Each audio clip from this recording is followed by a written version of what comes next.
Hello guys, welcome back to a brand new video, and we are only 10 days away from election day. And to celebrate that, I thought I would update my Senate prediction because, well, the president can't really do anything without Congress on their side, and the Senate is the biggest chamber. We have 34 seats up for election, and tons has changed since my last prediction. So let's just go ahead and start. I'm going to be starting off with the states, or the seats that I think are completely safe for Democrats, or the seats that I think will go to them by over 15%. Those are California, Washington, Delaware, New Jersey, New York, Vermont, Massachusetts, Rhode Island, and Connecticut, and Maine, and interestingly, Minnesota and Hawaii. So for Minnesota, it's normally like a D+5 state, so kind of a closer state and not really a state that you would consider safe. However, Amy Klobuchar is actually like a really strong incumbent. She always wins by these safe margins, and I was starting to doubt it would happen again this time just because of polarization. And then the Republican nominee said that the wrong guys won World War II, which isn't really something good that you want to say when you're running a political campaign. So yeah, she's gonna win by like 15, maybe closer to 20. And that's it. The Democrats are at 40 seats.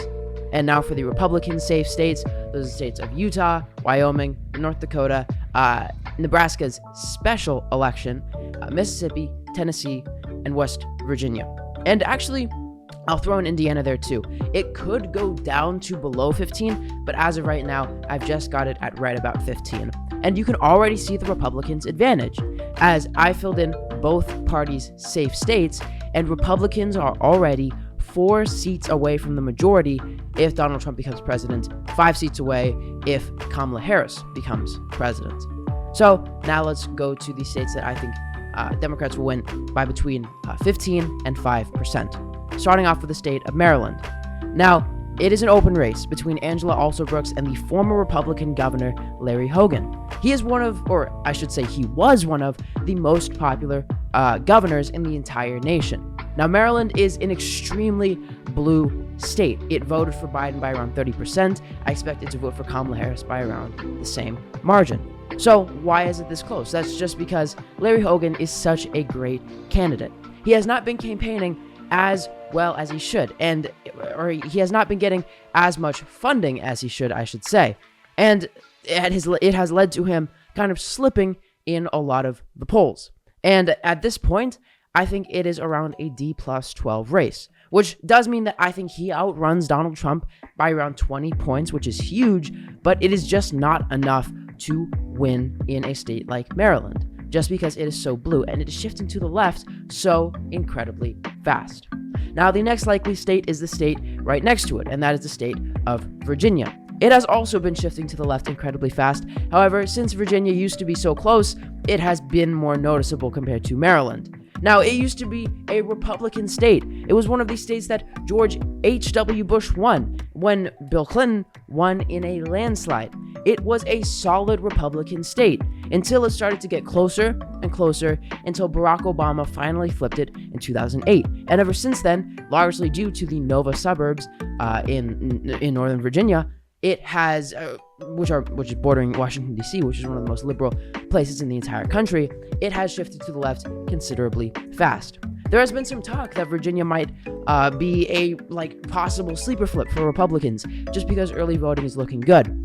But I completely do not think that will happen. Tim Kaine is a strong incumbent, and I think he will win re-election by around 10 to 12%. Now, the next likely state that I have for Democrats is the state of New Mexico. It, much like Virginia, used to be a really competitive state. In fact, George W. Bush won it in 2004. However, it has been shifting to the left considerably fast. And while Republicans are gaining with Latinos, I do not think it will be enough to even make it remotely competitive on either the presidential level or the Senate level this time around. And I think that the incumbent will win, Martin Heinrich, I think is his name, will win by around 10%. Now, the next likely state that I have for Democrats is an odd one. It's not normally a state that you have as likely, and it is the state of Arizona. In fact, it's a state that I have going to Donald Trump in my presidential election prediction. So why do I have it blue? Well, it largely just comes down to the candidates. You have Ruben Gallego, a fairly moderate Democrat who's popular and somewhat well known. And then you have Kari Lake, the failed Republican governor nominee in 2022, who is well known for claiming that the 2020 election was rigged and that the 2022 election was rigged and that she somehow actually won her governor's election. Obviously, this was not the case, and it does nothing but turn off voters in Arizona. Also, she is completely just basing her campaign off of just constantly aligning herself with Trump, which can work sometimes if you were in like a super Republican state. However, in a state like Arizona, which is actually a toss-up, and a lot of its places like Maricopa County don't like Donald Trump, it's not a good campaign strategy. So I think Ruben Gallego wins by around 6 to 7%. The Arizona GOP really shot themselves in the foot by picking Kari Lake. And the final likely state that I have for Democrats is another usual swing state that is really strong for Democrats in the Senate map, and that is the state of Nevada. You'll notice this to be a trend here, where Senate Democrats actually outrun Kamala Harris, where Jackie Rosen, who is the incumbent in Nevada, I believe she will win by around 6 to 7%. Now, her opponent, Sam Brown, has just completely tanked since the election season has started. If you look at my original Senate prediction from like 2 years ago, I had this as a tilt D race, and it has now turned into a likely D1, simply just because Sam Brown has completely collapsed as a candidate. The GOP has completely stripped any funding from him, any funding for House Republicans that are in some of the somewhat competitive House races that are in Nevada, and it seems like they are just kind of abandoning the state, except for on the presidential level. So I do not think he really has a chance. And I would say it is a firmly likely D race. Even looking at some of the early voting, which doesn't look terribly good for Democrats, I would not be too concerned if I was Jackie Rosen. And that is it. And now for the Republicans' likely states.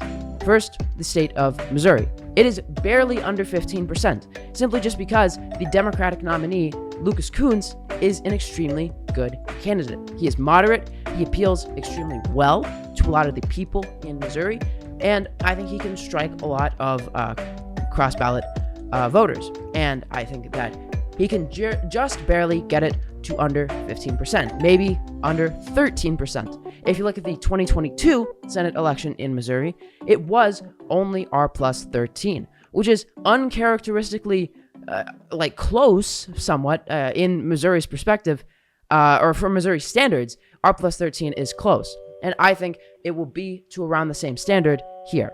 But I do think it is completely for Josh Hawley. I do not think Lucas Kunce can win. I just think it will be barely under 15, or like R plus 13. The next likely state that I have Republicans is the state of Florida. Now, it used to be a swing state, and there's some Democratic hopefuls out there that are saying Kamala Harris can win it. Debbie Murcaskil-Powell can win it. But I'm sorry, the early voting is just an absolute slaughter for Democrats. We just saw Miami-Dade flip, and at this point, it is extremely hard for me to see Debbie Murcaskil-Powell or Kamala Harris winning. I think Rick Scott, he's not a very good candidate, but Florida's sheer shifting to the right, I think, will be enough for him to win by around 6%. If I were the Democrats, I would just completely abandon Florida, and because it is at this point becoming a funding sinkhole, and instead I would divert that to more competitive races, such as Texas or Ohio or some other states that we will see come up. And the final likely state that I have for Republicans is a flip. It's actually their second flip, the first being West Virginia, and it is the state of Montana. Now, this is actually kind of weird because it is a R plus 15 state with a Democratic incumbent who is popular and running for re-election. So it's kind of like a battle between incumbency and state partisanship. I wonder where we're going to see that again at a later part in the video. Now, as for Montana, I think that the sheer partisanship of the state is going to be too much for the incumbent, Jon Tester, to overcome. There would need to be so much split ticketing. It would have to be like 15% of the electorate, since I believe Trump will carry it by around 15 to 16%. And I just cannot really see that happening. To couple onto that, Jon Tester has completely flatlined in the polls. And at this point, I just do not see him winning. I will not say he's DOA, but he is close to it. And I would be actually shocked if he won re-election. And that is the end for the likely Republican states, putting them at 49 seats. 1 seat away if Trump wins, 2 seats away if Harris wins.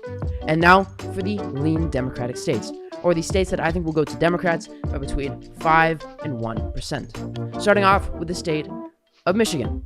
It is normally an extremely close swing state. I believe it will go to Kamala Harris by only around 2%. So why do I have Elise Slotkin winning it by around 3%? Well, I believe she can pretty easily outrun Kamala Harris. She is a charismatic candidate who did extremely well in her debate against the Republican nominee, Mike Rogers. I think she is kind of just running away with it at this point. And it is hard for me to see Mike Rogers catching up, as we saw for the other Republican nominees in Wisconsin and Pennsylvania. Now, I think that it can get a lot closer, certainly, or could get a lot wider of a margin for Lisa Slotkin. I can see her winning by a likely margin. I can also see her only winning by around 1 to 2%. We'll just have to see. But as of right now, I think she wins by around 3%. And the next lean state that I have for Democrats is the state of Pennsylvania. The incumbent Bob Casey, and frankly, the Casey family, are legends in the state. His father was the governor of Pennsylvania, and I believe he was also senator. And Bob Casey himself, Bob Casey Jr., has been senator for decades. He has consistently won re-election by sizable margins. So what makes this time different? Well, I do still think he is going to win by a somewhat comfortable margin, but it is not by the margin he normally is used to. Because his opponent, Dave McCormick, is actually a great candidate. He was the former candidate for the Republican nomination for the Senate election in 2022. He lost to Dr. Oz by like a couple hundred votes, which ended up hurting the Republicans in the general election. But he's going for a second try this time. And honestly, I think he's running a great campaign, the best that he could. He just won his debate previously. He has some good ads, and I think he is doing well. But I just do not think it's enough. Bob Casey is just too much of a strong incumbent for Dave McCormick to really make a dent into it. And at this point, I think Bob Casey is virtually guaranteed to win. I can maybe see Dave McCormick pulling it out, but I just do not think that is close to the most likely option. And the final lean state that I have for Democrats is the state of Wisconsin. Now, much like Pennsylvania, the incumbent is a well-known, strong incumbent, Tammy Baldwin. And I expect her to do about as good as Bob Casey. Now, much like Bob Casey, her opponent is actually running a pretty good campaign. He has completely blitzed the state with ads, and he's actually starting to get some polls with him up. However, that is not even close to the consensus, and I believe that Tammy Baldwin is the clear favorite in the race, and I think she wins by around 3%, meaning that I believe all three of these normally close Rust Belt states will go to their Democrat candidates by around 3%. And that is it for the lean Democratic states. Now for the lean Republican states. And I'm going to start off with the state of Nebraska. Now, this is really weird. Nebraska, a rural state that is normally safe for Republicans, that I think will go to Donald Trump by 19%. Why is it so close? Well, it's just the race itself is extremely kind of weird. Now, Deb Fischer is the incumbent. She promised her constituents to only run for 2 terms. And, well, she didn't. This is her running for her 3rd term. So she kind of broke that promise. And that makes her extremely disliked. And to add on to that, the Democrats are doing what they did in 2022 in Utah and in 2014 in Kansas, where they endorsed an independent candidate, this one being Dan Osborne, running on a pro-labor, pro-union, kind of somewhat progressive, but also somewhat conservative type of policy. And it's working. It's working extremely well in contrast to what happened in 2022 and 2014, respectively. I actually believe that he is a great shot. There have been tons of polls, sure they're from his campaign, but there have been tons of polls with him up, one even with him getting to 50%, which is that magical number where no matter how the independents swing, you will always win. Now, I do not think he is the favorite, because these are his campaign polls, but I do think he is in a great position, and I can easily see an upset here. Even in Deb Fischer's own campaign polls, she was only up by 6 to 7%. That is ludicrous for a state where her previous campaign polls had her up by 20. Not to mention, her actual campaign that she is running is genuinely horrible. I've spoken to tons of Republicans, populist, moderate, and between, and I have not met a single one that wants Deb Fischer to win this race. I'm not even kidding. I genuinely think this is the most likely option for Democrats to flip a seat. Even if Dan Osborne doesn't really caucus with them, it still means that the Republicans would lose a seat. It is truly astronomical how they managed to bungle a seat in Nebraska. But yeah, I believe Deb Fischer could win by 10, or Dan Osborne could pull off the upset. Really, anything could happen here. It is a wild card. And the final lean state that I have for Republicans, the one taking them over the edge, is the state of Texas. Now, it is normally a Republican state. However, it has been shifting to the left incredibly fast. In the presidential level, it voted for Mitt Romney by, I believe, 17% in 2012, and then 9% in 2016 for Donald Trump, and then it re-elected Donald Trump in 2020 by only 5%. That is not a healthy margin for Republicans. And judging by the Houston suburbs and the Austin suburbs and the Dallas suburbs and inner city growth there from people moving from the Rust Belt and California, it is only shifting to the left. Not to mention that Ted Cruz is an extremely unpopular incumbent. He's just not liked. You know, partly because he kind of fled the state while they were having their power crisis. He's just not liked. He was almost beaten in 2018 by Beto O'Rourke. And given the state has had like 6 more years to shift to the left, honestly, I think that Colin Allred, the Democratic nominee who is running a pretty good campaign, is in a somewhat good position to flip the race. I do not think he is the favorite, but I think he is within striking distance. We just saw an Emerson poll come out with him only trailing by 1. That is insane for a Democrat in Texas. We've even seen him employ strategies that have worked in the past great for Republicans, like having ads in Spanish. I truly believe that this is going to be one of the, if not the closest races in the Senate.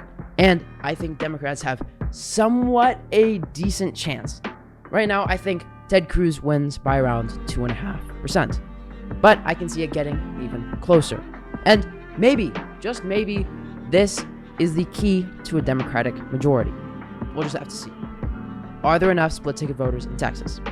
And the final state here, the state of Ohio. Honestly, it's kind of a toss-up. It could really go either way. But as of right now, I'm giving it to Democrats by a tilt margin. However, because I gave them Nebraska and Texas and Montana, that means that I think Democrats are going to lose their Senate majority. I believe there are going to be 2 flips in the states of West Virginia and Montana, and Republicans will end up with 51 seats. Now for the state of Ohio. I believe Sherrod Brown is going to be re-elected. However, it is going to be by an extremely narrow margin, and it's actually just borderline a toss-up. Now, Democrats have a long history of being overestimated in Ohio elections. You saw Joe Biden only being down by 1% in Ohio in 2020, and Donald Trump ended up winning it by 8%.